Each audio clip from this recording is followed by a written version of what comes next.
Buenos días, buenas tardes o buenas noches, como digo siempre, según cuando estés viendo este vídeo. En el vídeo de hoy vamos a comentar cuáles son los 5 hitos que para mí de manera subjetiva explican y definen la Edad Media y su importancia para el futuro de la humanidad.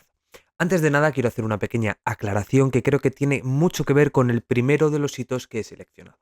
Esta aclaración es que yo creo que en la Edad Media, y lo vamos a ver según avance el tiempo, cada vez más se va a enfocar la historia y se va a entender la historia y se va a dividir la historia bajo una visión occidental y europeísta. Y esto se demuestra en que la Edad Media se considera que comienza precisamente con la caída del Imperio Romano de Occidente, que es el primer hito que he seleccionado. ¿Por qué creo que la caída del Imperio Romano de Occidente es un hito fundamental? Pues bien, en primer lugar, porque la idea de la pérdida de Roma, de la desaparición de Roma como imperio, va a ser una quimera política a la que gran cantidad de estados y de reinos en el futuro van a intentar aspirar, van a perseguirla desesperadamente, van a intentar ponerse el título de la nueva Roma. Y eso creo que va a tener una gran relevancia en el futuro. Además, por ir a algo más mundano, digamos que en el territorio en el que una vez existió el Imperio Romano de Occidente, a su desaparición se van a desarrollar una serie de estados, una serie de reinos, algo desconectados entre sí y según algunos más atrasados, que van a ser, o que algunas naciones europeas actuales van a considerar su origen. Es decir, de esos escombros políticos, entre comillas, que van a aparecer tras la desaparición del Imperio Romano de Occidente, van a servir de origen mítico, algunos con más razón, otros con menos, para las naciones europeas actuales. Esta es una de las razones por las que este hito es especialmente relevante. Y la última razón es que con la desaparición del Imperio Romano de Occidente, como digo, van a quedar esos escombros políticos, pero van a tener una especie de aglutinante común, una especie de pegamento, de entidad supranacional, más o menos para que se me entienda, que va a ser el cristianismo. Es decir, el cristianismo, con la desaparición del Imperio Romano de Occidente, va a convertirse, como digo, en ese aglutinante que va a hacer que surja una especie de bloque común, entre comillas, que se llame cristiandad y que durante toda la Edad Media va a tener una paulatina, va a adquirir una paulatina importancia, como digo, en el desarrollo de los acontecimientos. Especialmente, y creo que no se puede explicar la cristiandad sin el hito que voy a comentar a continuación, porque el segundo hito es el del Islam. El Islam es una religión que apareció a principios del siglo VII en la península arábiga y que para el año 632 ya va a haber dominado casi completamente. Pero lo increíble es que en 80 años después del 632, el Islam como entidad cultural, como entidad religiosa, como entidad política, se va a extender desde la península ibérica hasta la India. Es más, va a servir como una especie de autovía que va a conectar lo más extremo de Europa con casi lo más extremo de Asia, teniendo entre medias al norte de África y al mundo mediterráneo. Y entonces el Islam también se va a convertir en una especie de entidad supranacional que aglutine distintas culturas y distintas naciones previas bajo la bandera religiosa, como digo, del Islam, siendo una especie de bloque antagónico en el escenario de Próximo Oriente, de Europa y del norte de África a lo que va a ser también la cristiandad. Esto es una visión dualista de la Edad Media y no quiere decir que la Edad Media se tenga que comprender única y exclusivamente por la existencia de estos dos bloques, entre comillas, el cristiano, el mundo cristiano y el mundo islámico, porque también es verdad que reinos cristianos peleaban entre sí, que reinos islámicos peleaban entre sí y que reinos cristianos se aliaban con reinos islámicos para pegarse, por ejemplo, con otros reinos cristianos o con otros reinos islámicos. Pero nos hace un poco ver, como digo, este dualismo, de qué forma, de una forma abstracta, ellos entendían que se dividía más o menos el mundo conocido para ellos.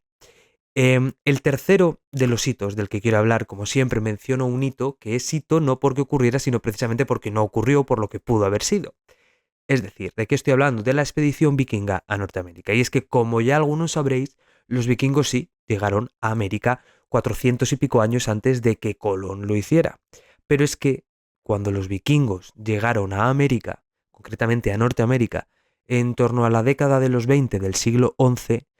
por razones económicas, tecnológicas, comerciales, demográficas o cualesquiera que fuera, no llegaron a descubrirlo en el sentido amplio, a explotar ese descubrimiento y a explotar las oportunidades que tenían de realmente establecer por primera vez unas relaciones entre Europa y América 500 años antes, 400 y pico años antes de que realmente ocurrieran. Y como digo siempre que hablamos de estas cosas hipotéticas que nunca sucedieron, es muy difícil hacernos en la idea, porque no llegaríamos a comprender, yo creo que jamás, cuánto hubiera podido cambiar la historia de la humanidad si los vikingos, 400 años antes de lo que realmente ocurrió, hubieran decidido proliferar en esas relaciones con el continente americano. En fin, sea como fuere, lo que ocurrió es lo que ocurrió. Y esto nos lleva al cuarto hito, que el que quiero hablar hoy, que es la caída de Constantinopla. La caída de Constantinopla es, por razones obvias, un hito en la Edad Media, hasta el punto de que para algunos la Edad Media finaliza con la caída de Constantinopla, en la medida en la que el Imperio Bizantino, en ese momento, era el último hijo directo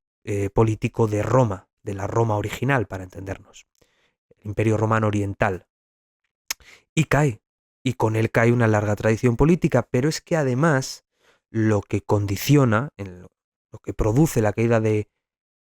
Bizancio, de Constantinopla, como sabéis, es que se corten un poco las comunicaciones entre la Europa occidental y el mundo, fantástico mundo de las especias en el continente asiático, lo que obliga, como también sabréis, imagino, a los países europeos a buscar rutas alternativas para llegar a la India, que esto desembocará en que Portugal rodee el continente africano y que accidentalmente Colón acabe descubriendo